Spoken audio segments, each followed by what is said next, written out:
नमस्कार. निर्मला रेसिपीजमध्ये तुम्हा सर्वांचे मनपूर्वक स्वागत करते.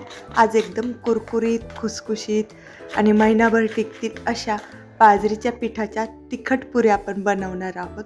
तुम्ही बघू शकता एकदम खुसखुशीत, कुरकुरीत आणि तेलकट तर अजिबातच नाही आहे.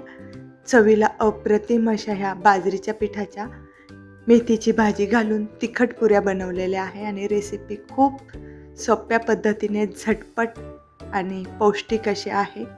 तर रेसिपी पूर्ण बघा आणि नक्की बनवूनही बघा, खूप छान अशी आहे. तर इथे पिठाच्या चाळणीमध्ये 2 वाट्या बाजरीचं पीठ घेतलेलं आहे आणि हे पीठ चांगलं आपल्याला चाळून घ्यायचं आहे. ज्या वाटीने आपण बाजरीचं पीठ घेतलं आहे त्याच वाटीने अर्धी वाटी बेसन पीठ घ्यायचं आहे. फक्त बाजरीचं पीठ आणि बेसन पीठ वापरूनच आपण ह्या पुऱ्या बनवलेल्या आहेत. हे बघा, आता यातच बेसन पीठ ॲड करून घ्यायचं आहे आणि हेही चांगलं चाळून घ्यायचं आहे. आणि आता ह्यासाठी जो मसाला लागतो आहे आपल्याला वस्तू, त्या सगळ्या आपण पुढे बघूया. तर सुरुवातीला आपण इथे 20 ते 25 लसूण पाकळी सोलून घेतली आहे. 1 इंच आल्याचा तुकडा बारीक करून घेतला आहे. 3 तिखट हिरव्या मिरच्या, 1 मोठा चमचा जिरे, 1 मोठा चमचा ओवा. हे सगळं एकदम असा जाडसरच ठेचा, एकदम बारीक नाही केलेला, पाणी घातलेलं नाही आहे. पाणी न वापरताच ठेचा करून घ्यायचा आहे. चाळून घेतलेल्या पिठामध्ये अर्धा चमचा हळद पावडर, 1 चमचा लाल तिखट मिरची पावडर, अर्धा चमचा धना पावडर, 1 मोठा चमचा कसुरी मेथी आणि 1 मोठा चमचा सफेद तीळ आणि हा तयार करून घेतलेल्या हिरव्या मिरचीचा ठेचा यामध्ये घालून घ्यायचा आहे. असाच ह्या पिठाचा सुगंध खूप छान येतो मोहन टाकल्यानंतर.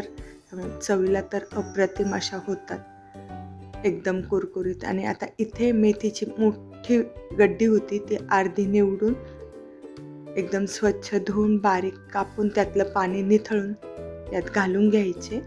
मेथी जरा जास्तच वापरलेली आहे इथे, तुम्ही बघू शकता. कमी वापरली तरी चालेल, छान पुऱ्या होतात. आणि 2 चमचे कडकडीत असं तेलाचं मोहन करून यामध्ये घालून घ्यायचं. असं चमच्याने एकत्र करून 2 ते 3 मिनटं चांगलं मोहन ह्या पिठाला लावून घ्यायचं, म्हणजे पीठ हलकं आणि खुसखुशीत असं बनलं जातं. तुम्ही बघू शकता एकदम असं मोहन चांगलं लागल्यानंतर पिठाचा रंग पूर्ण असा बदलून गेलेला आहे.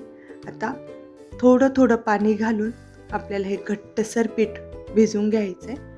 तर ज्या वाटीने आपण पीठ घेतलं त्याच वाटीने अर्धी वाटी पाणी घेतलेलं आहे आणि सुरुवातीला अर्धी वाटी सगळंच पाणी घालून पीठ मळून घेतलं आहे. तर तुम्ही बघू शकता अजून पीठ थोडंसं कोरडं आहे, तर पुन्हा अर्धी वाटी पाणी घेतलेलं आहे आणि थोडं थोडं करून पीठ भिजवून घ्यायचं आहे आपल्याला. एकदम नाही टाकायचं, नाहीतर पीठ पातळ होईल. आपल्याला घट्टसर पिठाचा गोळा पाहिजे पुऱ्या करण्यासाठी. तर हे बघा, छान असा आता हे घट्टसर गोळा बनत आलेला आहे आणि बनून झालाही, तुम्ही बघू शकता. पूर्णपणे आपल्याला 1 वाटी पाणी लागलेलं आहे. घट्टसर असं पीठ भिजून 10 मिनटं एका साईडला ठेवून आता पिठाचे असे बारीक बारीक गोळे करून घ्यायचे. हे बघा, असे तेलाचा हात वगैरे लावायची गरज येत नाही. लावायचं असलं तुम्ही लावून घेऊ शकता, पण असेच हे गोळे करून घेतले. आणि हे गोळे लाटून घेण्यासाठी कोरडं पीठ घेणार आहे बाजरीचंच. तर हे बघा, भरपूर असे झालेले आहे आणि बाजरीचंच कोरडं पीठ घेतलं आहे. इथे पीठ लावण्याऐवजी तुम्ही तेलाचाही वापर करून घेऊ शकता. थोडंसं तेल लावून ही पुरी हलक्या हाताने लाटून घेऊ शकता किंवा प्लास्टिकच्या पेपरवरही लाटून छान पुरी तयार होते. तर हे बघा, अशी एक एक करून पटकन एकदम लाटली जाते. हलक्या हातानेच लाटून घ्यायची, जास्त जोरात अशी पुरी लाटायची नाही. अगदीच पटपट पटपट पुऱ्या बनल्या जातात. तर हे बघा, अशा लाटून घेऊ शकता किंवा एक साईजच्या जर बनवायच्या असेल तर एकदाच मोठी अशी लाटी चपातीसारखी लाटून ग्लासाच्या साहाय्याने अशी कापून घ्यायची, म्हणजे एकसारख्या पुऱ्या बनल्या जातात. तर इथे तुम्ही बघू शकता एकदम झटपट अशा 3-4 पुऱ्या मी बनवून घेतलेल्या आहे. आणि आता ह्या एक साईजच्या आपल्याला दिसत नाही, त्यामुळे मी सगळ्या पुऱ्या मोठी लाटी लाटूनच ग्लासाच्या साहाय्याने कापून अशा एकसारख्या करून घेणार आहे. हे बघा अशी. तर या पद्धतीने आपण पुऱ्या गोल अशा करून घेऊया आणि एकदम पातळच लाटल्या, जाड पण नाही आहे, जास्त जाड पण नाही, जास्त पातळ पण नाही. आणि आता इथे तेल गरम आहे. गरम तेलामध्ये ह्या पुऱ्या तळून घ्यायच्या. आधी एक बॅच मी तळून घेतली आहे, पण शूटिंग झाली नाही, तर दुसरी बॅच दाखवते तुम्हाला ही तळताना. खूप छान अशा पटकन तळल्या जातात, जादा वेळ नाही. एकीकडे पुऱ्या लाटून घ्यायच्या आणि एकीकडे तळून घ्यायच्या, म्हणजे दोन्ही कामं आपले बरोबर होतात. तर मी एकीकडे लाटत पण आहे आणि अशी एका साईडला तळून पण घेत आहे.